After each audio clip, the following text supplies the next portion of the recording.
was anyway. Let's go to Harambee Stars. Let's leave story of Bosnia alone. So Harambee Stars have come to their inevitable end, which is they did not qualify for Afcon, and the noise has started. So I don't know which side you guys lean on. I don't know whether you're on Firat's side, where he says, what have we invested? Or are you in the Kenyan side, where they're saying Firat must go? I don't know which side you guys are. I don't know. Actually, I'm on both. I'm on both. I actually think with a better coach, we can find a way to ensure that this team plays better. However, the bigger problem is not Firat. The bigger problem is that we do not have a proper way of developing our players and getting them ready to play international football at the highest level. And of course, playing away from home doesn't help in any way whatsoever. In 2019, we beat 2018 rather. We beat Ghana in Nairobi. Not because we were a better team, but that day was just electric. The fans were at it. The players just sort of consumed the energy from the fans, And so that carried us into that game. And then against Ethiopia, when we played against them, it was the same thing. The energy was just superb. So there are many factors that led to Kenya not qualifying for the 2025 Africa Cup of Nations. You can't pinpoint one particular reason. First of all, I would say I would blame the government first for not ensuring that Kenya has a stadium, because it's very difficult for you to qualify away from home.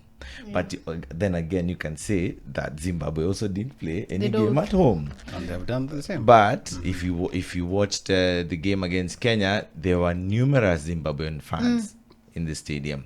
Compare that to our home game in Kampala. How many fans were there? I can't remember seeing numerous fans. So there are plenty of factors that led to the poor performances. I am in agreement. Firat must go. He keeps on complaining. He's not offering us a solution. I think the first thing you come as a coach, you already know what sort of environment you're walking into. Then after that, you sort of try and find a solution. Okay, these guys do not have good proper education, football education. So the touch, the technique is not up to standard. So what do we do? So how do we play? So I thought in some games he was a bit naive. We have a lead, then you still want to go out and attack when we should be defending that lead. That's how Sebastian Minye got us to the Africa Cup of Nations. He was really good at it. He understood the assignment. Kenya is not good in particular areas, so let us go, then defend. Because when it comes to defending, we know how to defend. Chep? Yeah, I would agree with what Elijah said. For me, first of all, I think I'll start now with the coach. What I'll blame the coach for, you're the one who does the team selection. You're the one who calls up players. That is your docket. If they don't perform, it's your team. No matter what happens, no matter what, work with what you have. Work with what you have. He hasn't been able to work with what he has. So for me, that one, I'd rather move him on. Let's bring somebody else on. But I read an article, probably, if he signed a new contract last year, so letting him go again, it will cost millions and millions of money. But I'd rather we let him go now and start planning for 2020-27. We need to plan for the Afcon. Something else Jema's always mentioned, we are very poor planners.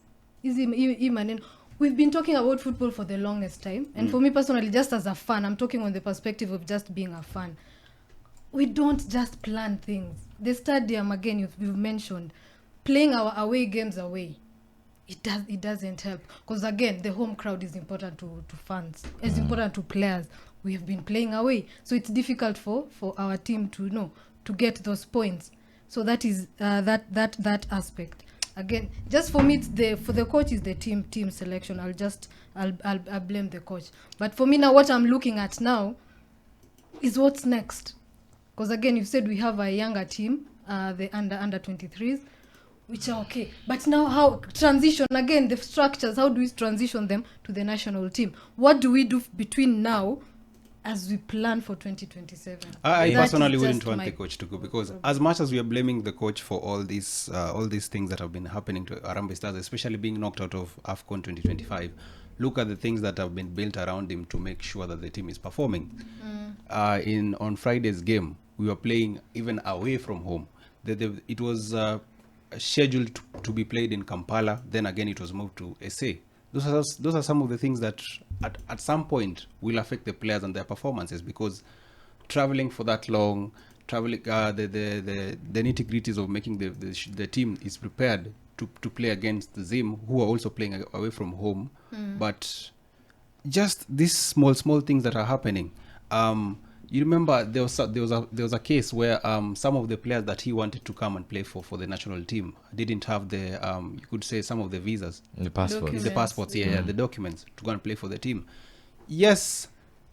But who are And- those players? but Do you the think- thing is this, Do you the think thing they is would this. have exponentially made Harambee Stars better? I think they would have. You can't.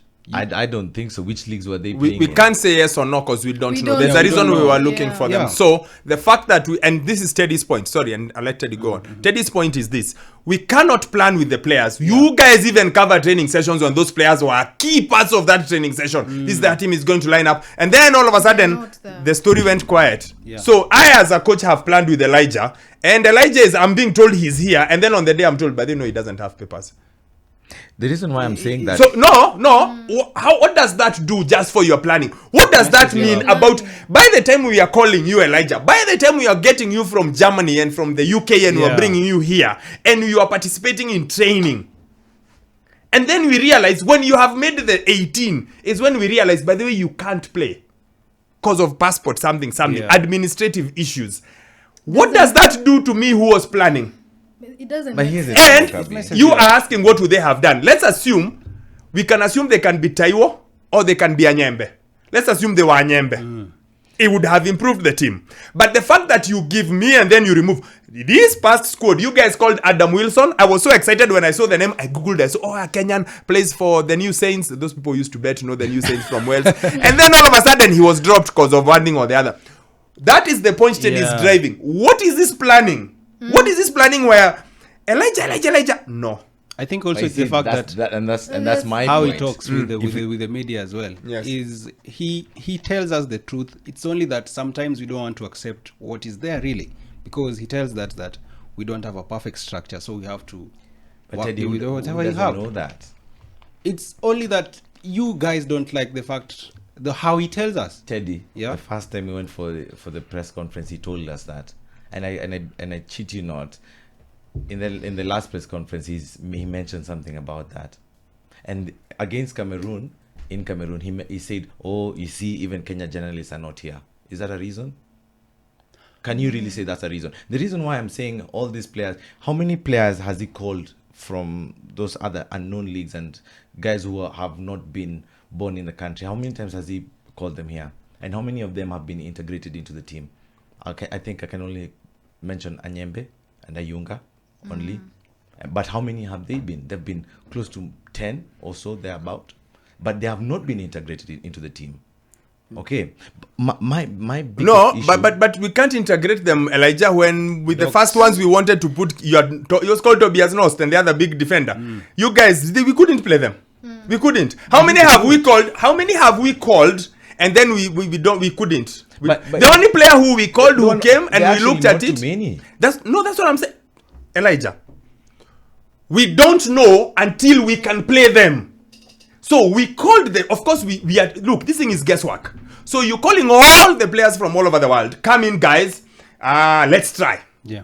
So we come out of the guys. We say, can we try Tobias? I can't remember the other guy. He was a defender. It's a tall guy. He's a defender. We are like, let's try these two. And then when instead of trying them, we are told, by the way, your passport does work. So we called Adam Wilson, this past one, and then he cannot. So what are we doing? Yeah. Like, where is the element of planning of it, Starboy? I'm not saying Adam Wilson is the new Ahmad Diallo. No. But give the coach a chance to see what is this they were thinking they can see. Let him come and then we kick him out like Kamau, the Kamau guy from Australia, who we kept trying to call to Harambee Stars for years. He kept refusing. Then the one time he came, we dropped him. Let's do that. We didn't give him that chance. The fact that we do it half is an emblem, or it's a clear way of how we deal with our national team. The thing is this. Now I'm sorry. The thing is this. There are and you are right, there are so many problems that are with Harambee Stars, including that Teddy is saying. Stop excusing it. Even that is a problem. The fact that I tell you I'm going to get you this player and then I don't get him, or I bring him and you train and then he can't play, when we have played and planned with him, we're having to replace him on our way to, where are we going then? Where are we going to come? We are going to somewhere. Yes. Cameroon. It can't be nice. It is a perfect illustration of how bad we are in terms of planning. Like, we can plan with you without figure. Shouldn't the first thing be your passport? Do you have the document? Shouldn't the first thing we check with you is, okay, who are you? What do we need? We need a passport, we need this, we need this, we need this, and then we attack it. How can we figure out when you already made the 18? Then we realize, but we can't play him. And no one even told us. I had to ask, what is going on? Yeah, of course. We have a an ridiculous issue issue with how we plan for Harambee Stars as a country. We just don't plan. We had a case where your current best player was stuck somewhere in Nairobi, did not travel with the team, the coach doesn't know why, the federation doesn't know why. Didn't we have that? Yeah, we had. How ridiculous is that? We are a country. The federation says, ask the player. The coach says, ask the federation. The player is not answering his phone. So Elijah cannot tell us why. Our supposed best player now, currently, like if you are told who's the highest ranking Kenyan player, you guys would say him. Yeah. But we couldn't find him. What is that? How is this how we run Kenyan football? It's unprofessionalizing. That's why that's why I go back to you, and you are spot on with there are a myriad of problems. Yeah. And that's why I asked. Everyone seems to be Firat must go. I agree, you could get a coach who can box better. If you get a guy who's used to Africa and who knows how to... I'll just give this example. Claude Leroy, when he was coach of DRC, landed in SA. But he didn't have enough players because of usual typical African problems. And there was a big contingent of DRC guys welcoming the team. And he recruited one of them. He said, who plays football here? Because I don't have enough guys. And he got one of the guys. That's a white Africa. Smart. He knows what to do in this continent. Yeah. If you there obviously can be a better coach. However, what we have today almost is not attractive enough for any coach. I wouldn't come to Kenya if I was any coach. I wouldn't. I tell you this. I wouldn't. To come and do what? Build your name. With who? With what team?